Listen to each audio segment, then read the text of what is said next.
शिवसेना अब मुस्लिमों की पार्टी बन चुकी है। ठाकरे बाप बेटे अब हिंदू विरोध की राजनीति कर रहे हैं। जो घटनाएं सामने आ रही हैं, उससे यही बात सामने आ रही है। आइए 12 सबूतों के साथ पूरा वीडियो देखिए। सबूत नंबर 12, टीपू सुल्तान के नाम पर स्टेडियम। हम सभी जानते हैं कि 18वीं शताब्दी में मैसूर के शासक टीपू सुल्तान ने हिंदुओं का उत्पीड़न किया, हिंदुओं पर अत्याचार कर जबरन धर्म परिवर्तन कराया। आज उसी टीपू सुल्तान के नाम का उद्धव ठाकरे और उनके मंत्री गुणगान कर रहे हैं। उद्धव ठाकरे ने मुंबई के मलाड में एक स्टेडियम का नाम टीपू सुल्तान करने का फैसला किया है। कभी हिंदुत्व की बात करने वाली शिवसेना सत्ता के लोभ में हिंदुओं को प्रताड़ित करने वाले मुस्लिम शासकों के नाम का गुणगान कर रही है। वीर शिवाजी और वीर सावरकर की धरती को बदनाम कर रही है। भारत के जितने भी हिंदू हैं उसका इस नाम को पूरी तरह विरोध है, क्योंकि टीपू सुल्तान एक आक्रामकवादी था। टीपू सुल्तान ने हजारों लाखों हिंदुओं की खुलेआम हत्या की है, हजारों सैकड़ों मंदिर उसने तस्त नहस किए हैं, और ऐसे जुल्मी और अत्याचारी टीपू सुल्तान का नाम मलाड में किसी भी जगह नहीं होना चाहिए। सबूत नंबर 11, मुंबई में फ्री कश्मीर का समर्थन। ये वीडियो 5 जनवरी 2019 का है, जब मुंबई में गेटवे ऑफ इंडिया के पास टुकड़े टुकड़े गैंग के लोग जेएनयू के समर्थन के नाम पर बैठे थे और हाथों में फ्री कश्मीर की आवाज बुलंद कर रहे थे। खास बात यह है कि इसे बड़ी बेशर्मी के साथ संजय राउत ने अपना समर्थन दिया। फ्री कश्मीर का मतलब है मेरे हिसाब से जिस तरह से वहाँ इंटरनेट बंद है, मोबाइल सेवा बंद है, लोगों के आने जाने में बंधन डाले हैं, उसे फ्री करो। सबूत नंबर 10, जेएनयू हिंसा की तुलना 26/11 से। हिंदुत्व और देशभक्ति का चोला उतार चुके महाराष्ट्र के मुख्यमंत्री उद्धव ठाकरे ने जेएनयू हिंसा की तुलना देश में हुए सबसे बड़े आतंकी हमले 26/11 से कर दी। गौरतलब है कि 26/11 हमला भारत के ऊपर एक दाग की तरह है, जो कांग्रेस के समय हुआ था।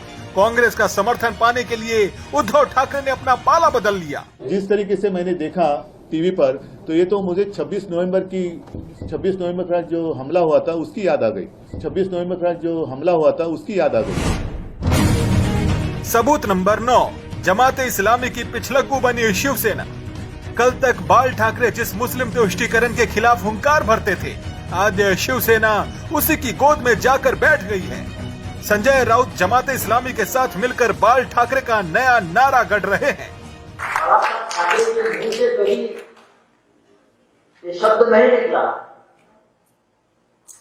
कि इस देश में मुसलमान नहीं रहेंगे और इस देश में मुसलमानों में बाहर।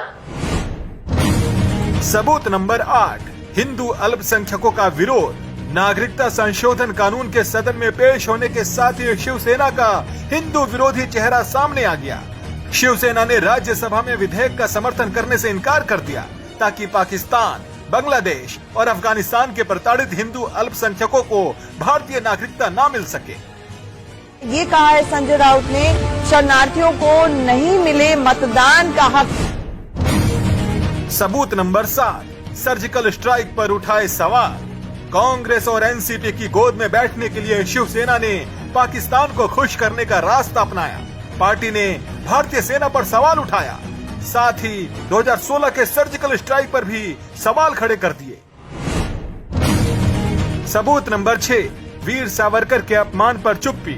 वीर सावरकर के नाम पर वोट मांगने वाली शिवसेना अब उनके अपमान पर साथ खड़ी है। उद्धव ठाकरे के प्रेरणा स्रोत राहुल गांधी ने सावरकर का अपमान किया। मेरा नाम राहुल सावरकर नहीं है। भोपाल में कांग्रेसी सावरकर पर अश्लील टिप्पणी कर रहे हैं और ठाकरे बाप बेटे उनके समर्थन से मंत्री पद का मजा ले रहे हैं। In the pamphlets, the Congress party has made sensational claims on Savarkar, questioning his Veer title. Not just that, the Congress booklet calls Savarkar gay and claims that he had homosexual relations with Nathuram Godse. सबूत number 5, आतंकी याकूब मेमन के समर्थक को बनाया मंत्री। आतंकी याकूब मेमन के समर्थक असलम शेख को उद्धव ठाकरे ने अपनी कैबिनेट में मंत्री बनाया है। असलम शेख वही शख्स है जिसने 2015 में तत्कालीन राष्ट्रपति प्रणब मुखर्जी को चिट्ठी लिखकर याकूब मेमन की फांसी की सजा रोकने की मांग की थी। सबूत नंबर 4, वंदे मातरम कराया बंद। उद्धव ठाकरे ने 4 मुस्लिमों को मंत्री बनाने के बाद वंदे मातरम पर भी रोक लगा दी। फडणवीस सरकार के गिरने के बाद महाराष्ट्र में पहली बार ऐसा हुआ जब विधानसभा के सत्र की शुरुआत वंदे मातरम के गायन से नहीं हुई। आपण हे खरं आहे, 7 दिवसापर्यंत अधिवेशन आपण स्थगित ठेवू शकता, पण ते कधी ठेवू शकता? आपण जर त्याची घोषणा केली असेल तर. आपण घोषणाच केली नाही. आपण या ठिकाणी अधिवेशन संपवलं, आपण राष्ट्रगीत घेतलं. सबूत नंबर 3, शिवाजी महाराज गायब, जीसस की एंट्री। वीर सावरकर और बाला साहेब ठाकरे से किनारा करने के बाद शिवसेना ने राजनीतिक स्वार्थ के लिए मराठा शान छत्रपति शिवाजी से भी मुंह फेर लिया है। यकीन नहीं हो रहा तो ये पोस्टर देखिए जिसमें शिवाजी महाराज गायब हैं और जीसस की एंट्री हो चुकी है।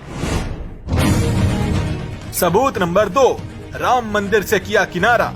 अयोध्या में राम मंदिर के निर्माण को लेकर उद्धव ठाकरे मोदी सरकार पर हमला करते रहे हैं।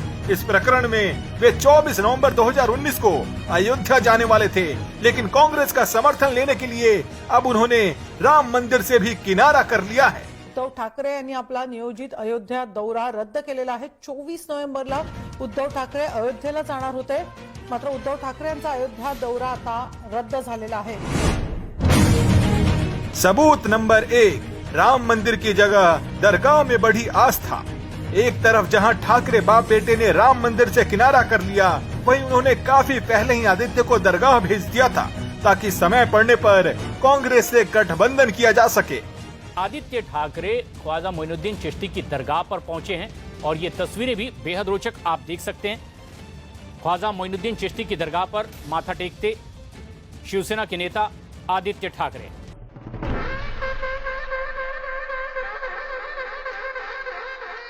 इन सबूतों से साफ है कि हमेशा हिंदुओं की बात करने वाली शिवसेना ने राजनीतिक स्वार्थ और सत्ता के लिए अपने आदर्शों को तिलांजलि दे दी है। अब वो भी मुस्लिम तुष्टीकरण की राह पर चल पड़ी है।